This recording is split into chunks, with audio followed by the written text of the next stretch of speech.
How's it going, everyone? Session here. Welcome to Final Fantasy XIV. We're going to be taking a look at the new raid for Pandaemonium. We have ourselves P10, if you will. This is the second fight in the third tier for patch 6.4. Now, again, I think that we kind of got a good glimpse of this fight. And as far as I'm aware, and in terms of the normal raid execution, this one is the one that's hard. So I kind of expect it to actually showcase a lot, but I think that there's a lot that they're hiding. Um, though I think the number one thing about this boss, of course, is that it's omnidirectional. The boss is out off the platform, so there's no kiting or anything like that, or leading the boss around. So tanks are going to be able to figure out how to maximize all of their efficiency in the front lines, which is cool. However, because of how the mechanics function for this fight, the necessity of that front and side platform is going to be really critical to a lot of things you can do in the fight. So I am very curious to see how it might boil down to. So we'll see. Now, let's take a look at this fight and see what's going on. There's a lot in this fight that can occur, and there's definitely something we haven't seen with the mechanic yet. Now, the biggest mechanic issue that comes into play with this is the fact that it's a spider. Now, the first thing we have here is the silk spit. Now, the mechanic, as far as I am aware, I actually don't understand fully how it works, even with the normal version.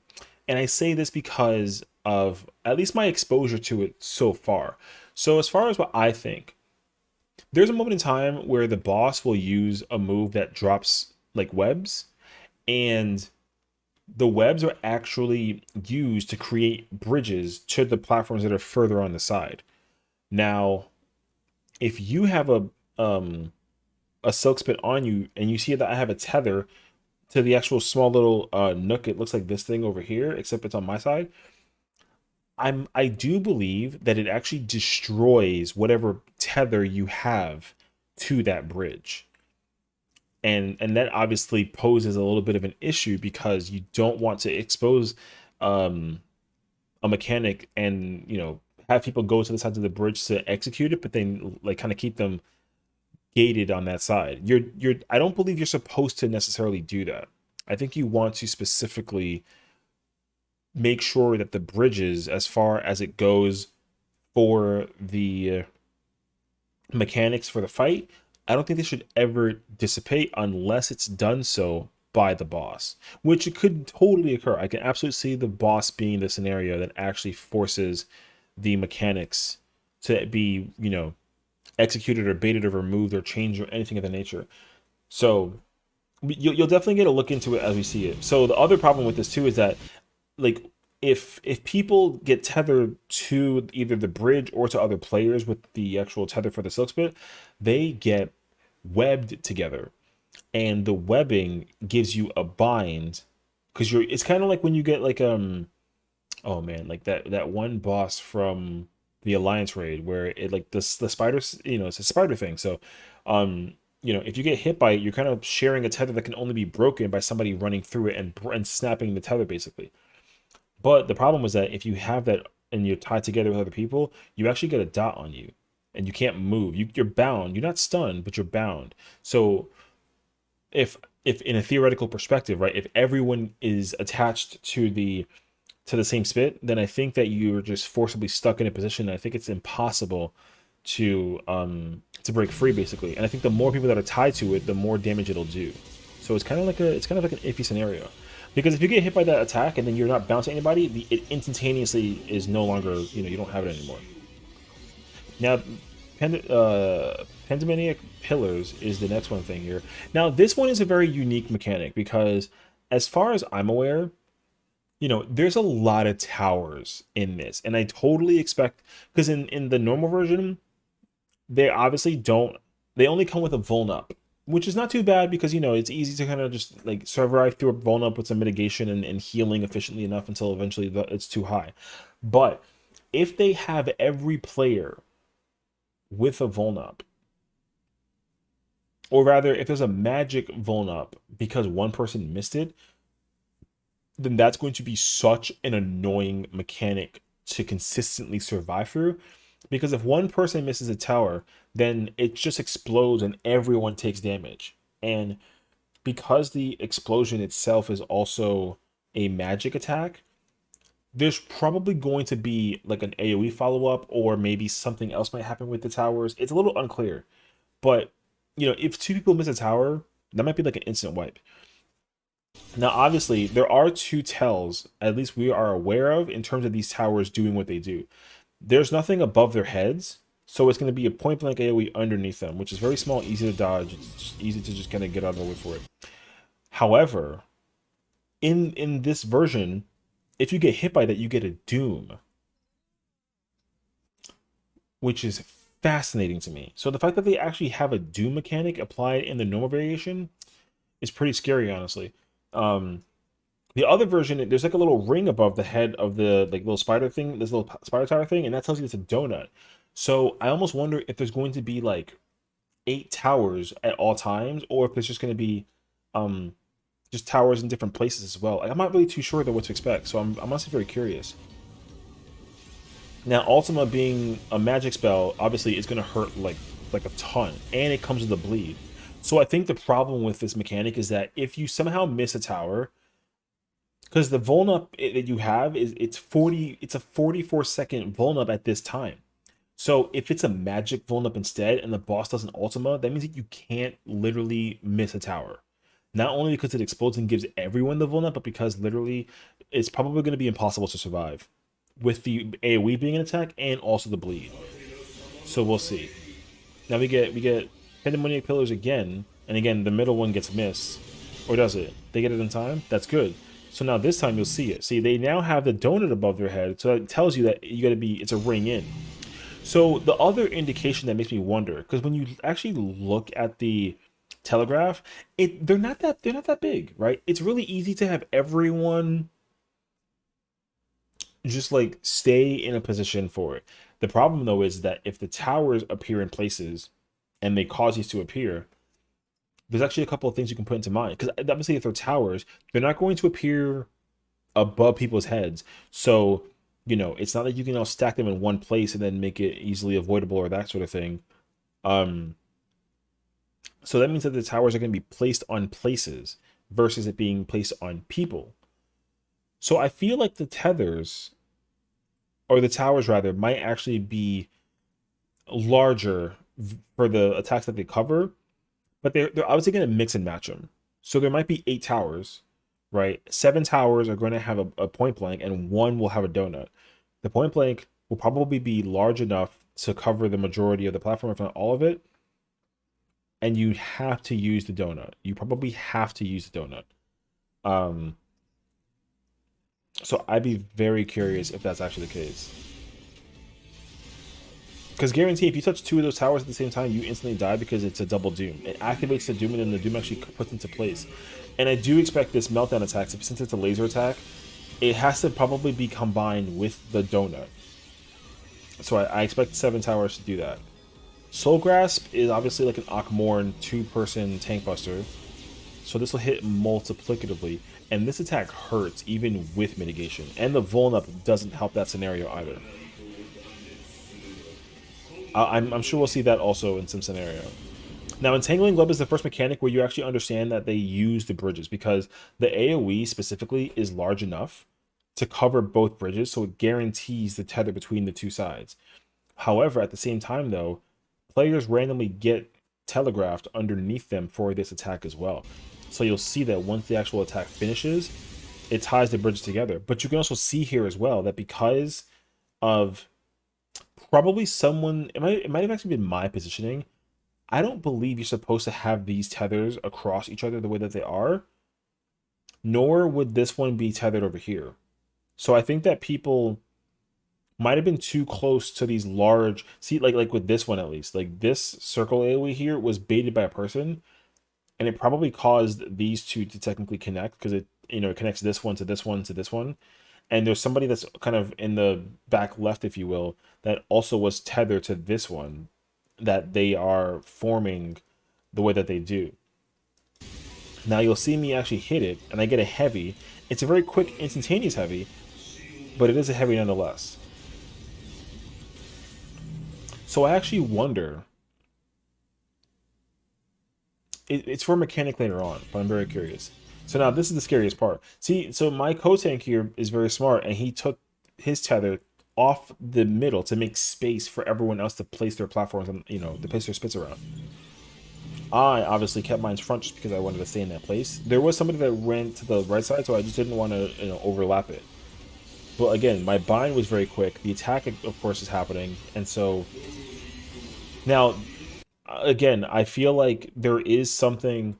There's a mechanic that involves the web that we haven't at all seen in this fight, and I think that is the big concern because there is a mechanic later on where the web, because the web gives you a bind or a heavy, there's essentially an attack that you'll see later on for sure where the boss does like a knockback that you cannot invuln with arm's length or surecast. So you probably have to actually use the webbing as a means of survival so that you don't get pushed off the platform. Because in this game, at least for the normal match, if you get pushed back and you're at the very front of the platform, it only pushes you to the very back, and you're still safe. I guarantee it that in the Savage version, you're not going to be safe if you do get hit by that knockback. So you have to specifically actually not get caught by it. So it's a very curious scenario there as well. So I'm curious. Now next we have Pandemonic Ray. Now this is the first mechanic that I saw with certainty and confidence that I knew for a fact that in terms of mechanical whatever, the way that he, because you know his head kind of veers out of his body sort of, it's still tethered as you can see, but he's facing a direction. Now the problem with this mechanic is that he's only facing his head in the middle of the center platform and cleaving a right side. I think that this is a really good hidden telegraph that the boss might actually veer his head this way all the way over here and cover this right side so that the only safe platform is the small left one over here. And he might do the same thing for the other side. So he might move his head over here and then shoot it towards the full left side so that only the right side is safe. I don't expect him to do anything to shoot it forward and cover so that only so like both places are safe. Um, I mean that'd be very fascinating, but I do think that in specificity, his head might be placed here, and he might still shoot it from the middle and cover a side, but he definitely will move his head and cover the entire middle platform and one of the sides, so that everyone has to go to one safe spot. And chances are, in combination with that, somebody probably has to already be on the bridge to form the bridge, because the bridge won't always be made by itself. The bridge probably needs to be used with people. I don't expect people to need to traverse over the poison area because it's technically a heavy and I think it's a dot. I don't think you're gonna need to go over it that way, but you will certainly need to use a bridge early on and have somebody kind of pre-position here, form the bridge, and then essentially, you know, the boss might cover. So like the hypothesis is that, let's say like the boss does the big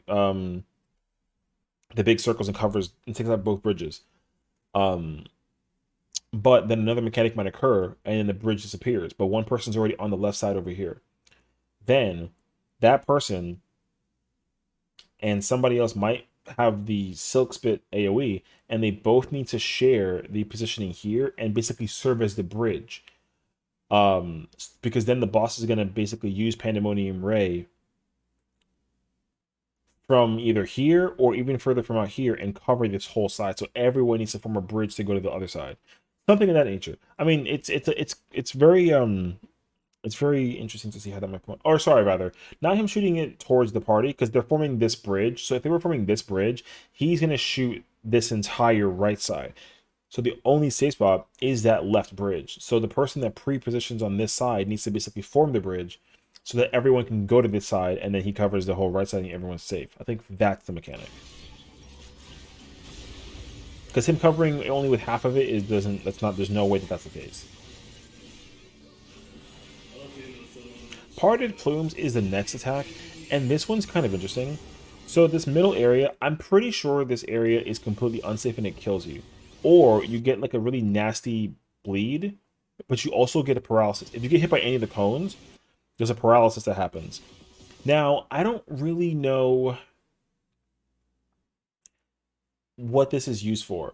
I do believe that it's actually used for a mechanic that revolves around the outer platform, because obviously the inner one is easy to dodge in terms of just going from the first one in, but I feel like it'd be really difficult to actually, you know, cover or be safe from that mechanic when you're in the outer platform, because since it's so wide as well, I don't really expect them to utilize that plume attack for the outer. I mean, they could, but I don't really know what they would do with that.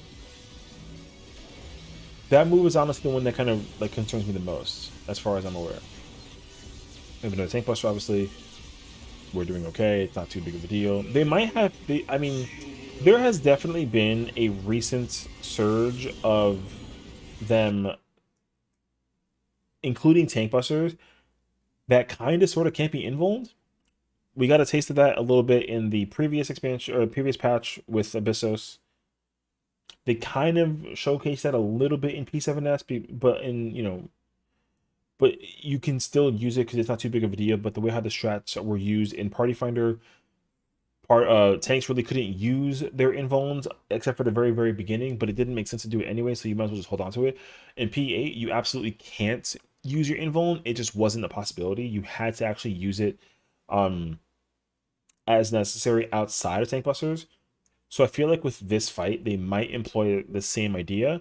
The P9, I'm not too sure. I feel like P9 they might should be a little bit loose with tank busters during tank with invulns, but with this fight, I don't really think so.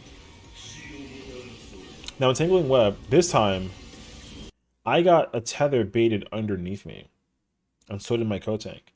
The big web on that left side is active, and there's so many other people that are over here with their little circles as well. The right side, though, is completely untouched entirely. So now what you'll see is,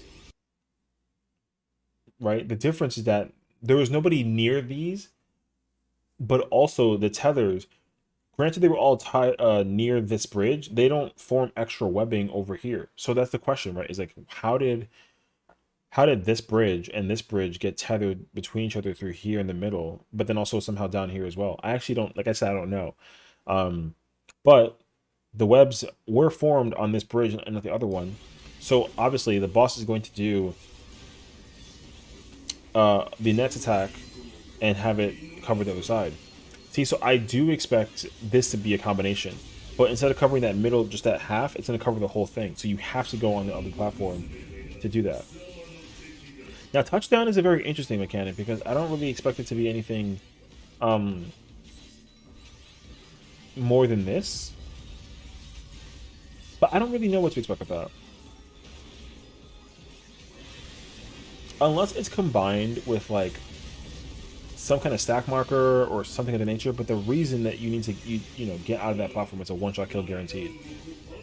And we saw earlier that the red mage on my team, granted they're currently not alive, they did run across and they got a single stack of whatever the debuff is that you get for standing in the poison. Now that's why I'm very curious if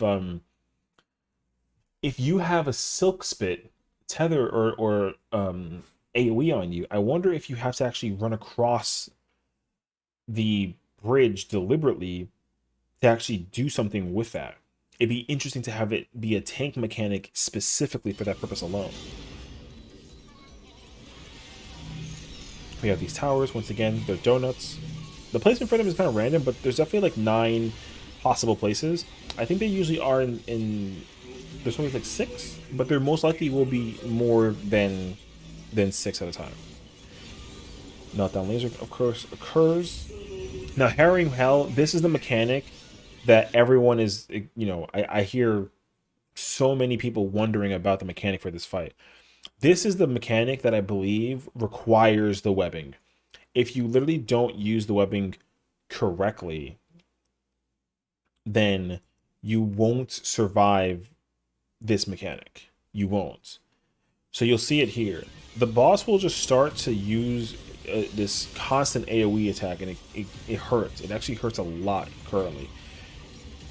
And the hits get harder, the hits are occurring faster, and it gets repeated and repeated until we get this pushback. Now the pushback, as you can see, it covers the entire arena. The entire thing. Now, again, in the normal version, as you're going to see, I go to the front, I get pushed back. The knockback it occurs no matter what you do. It's impossible to avoid with an immunity of any kind in normal. I do believe in Savage that will push you further than it did, even though this one did the entire arena. I expect the Savage version to take you all the way out. So the question that comes into mind is, how do you stop that, right? I think you have to use the webbing mechanic to do that. Chances are it might start using Harrowing Hell, but it also might start giving people webs that they can use to kind of form like a wall, if you will, and use that as a way to kind of prevent them from getting pushed off, because you get heavy or bounded if you touch the web, especially if you get hit by an attack with the web, you get bind. If you run through the web, if there's like a tether between two web points, you get a heavy. So because everyone's getting pushed back, you probably have to do it in a way where there's enough webbing to basically catch everyone. You probably can't do it in one place, but you can do it enough where you'll survive the mechanic. That's what I expect it to be. I think from that point forward, though, that's the end of all the mechanics you can see for the normal version. But that attack still hits extraordinarily hard for a normal attack, and it's a lot. We once have parted plumes again here. This, I mean, for a normal version, honestly, once you see it, it's kind of easy to avoid. I don't really think it's too bad. Even those, someone don't even have the audacity to run through the it and actually survive it. Wicked Step is actually interesting though. It's a tower tank buster, which I understand actually, but I think that there's actually something missing with that, because if it's a tower, all of the tower mechanics that we have seen throughout the fight for the small one, they've always had one of those like follow-up spider chain things that appear. Even though the tank buster tower comes from the boss's spider attacks, I feel like something else is going to be applied to that we haven't actually seen yet. And I'm actually very curious to know how that might function. Because chances are I might actually leave like a parting gift, and then there might be like an in versus an out. Or because the boss hits one and then the other, they're probably both going to be like donuts, or they might both be point blanks, and you got to figure out to go in or out for each one. Or might one just be a point blank always, and the other one might be a donut. There's a whole plethora of combinations that they can do with that, and I'm very curious to see how that might actually come into place. Once again, we have ourselves the towers. They all occur. One exploded because no one was inside of it. These are all out, technically speaking, right? So now we get to avoid that. Or chances are, actually, what might be fascinating is that you use that because it chains and it binds you. The difference though is that you get doomed. You don't get like bound if you get hit. You get a doom in specificity. So you probably don't want to get hit by those ever, even in the Savage version. But it would be fascinating if you actually use it to stay chained or like caged for when the Harrowing Hell happens, that you actually don't get pushed off because of that move. I'm very curious to know how that might function. I have no idea. There's so many different ways they can go about it. Oh, that's interesting actually. Oh, wait. I didn't even realize that until just now. So that's going to be fascinating. So there's actually three large. So there's actually a bridge that forms from this one onto here instead of it being this way.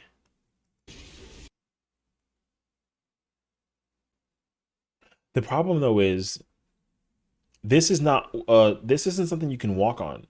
If you tap this, you get heavied. And this one as well. But I wonder if I didn't actually think about the idea that there might actually be more than one peg that you can use to like, as a platform. I didn't think about that actually. That'd be pretty fascinating actually if it actually does that. Where there's different places where you can actually use the webbing. and like the pegs to form the bridges and whatnot. If there's different places to form the bridge, that would be a mind-blowing mechanic to me. Touchdown again. We have that. We have the meltdown stack.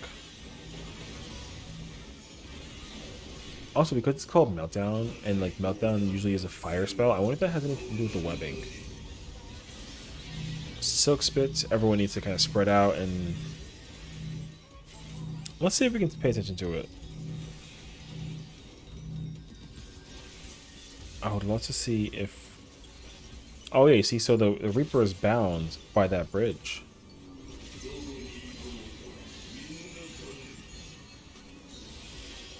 I don't know. I do wonder if there is a way to actually form the bridge. Like, someone might get a large circle bait, and they need to use it to form the bridge.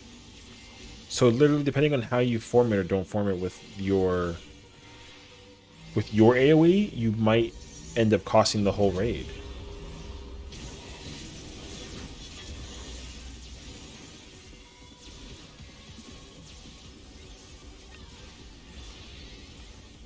Okay, I'm a tank buster and AoE.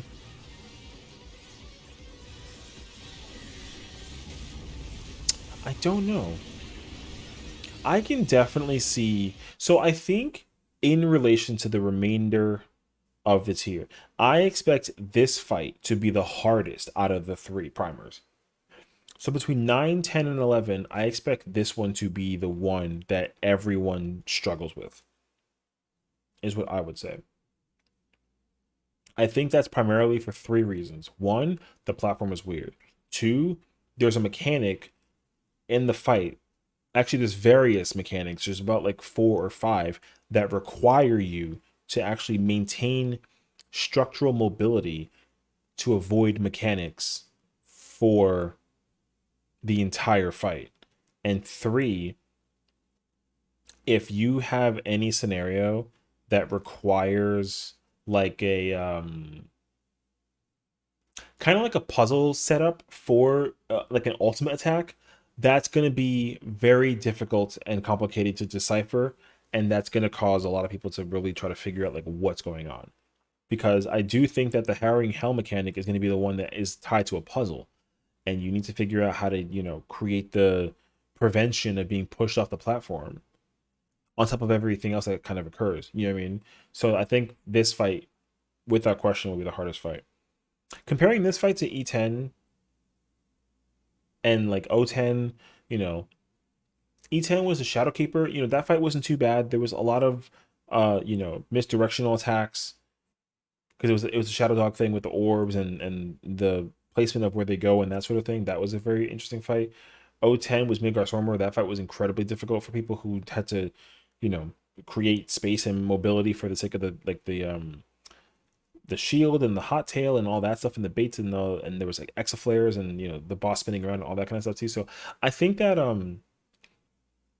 this fight is going to prove itself to be a very strong fight for a lot of players and a lot of teams and statics and all that fun stuff too. To kind of compare 9 real quick because I didn't do it in the last video. Comparing it to E9 versus O9.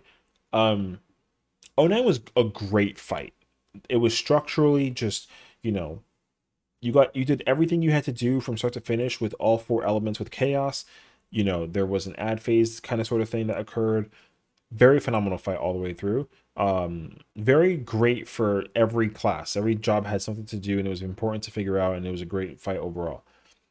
E9 was Cloud of Darkness. That fight was amazing. Tough fight for sure for a lot of reasons. Because being able to see left and right for cleaves and figuring out placement, and of course the wide laser mechanic with the and then there was the bulbs with the tether breaking and all that kind of stuff too. I think that P9 will also serve to be a good fight for a lot of people who are also kind of like not like new to the tier as a whole, but if you hadn't done P1 through 8 and you're going into P9, I think you'll be able to have fun with that fight. Some people might find that fight to be a little bit not too easy or too challenging, but they'll find a common ground with how they feel about it compared to the other 9s of fights that we've dealt with. This fight, however, I expect people to be in shambles over it for a wide number of reasons. and a lot of the mechanical functionality for it will definitely come into place. I think also gear will become something worth looking into as well, because my tank, I think the minimum to get into this fight is I think it's like 615.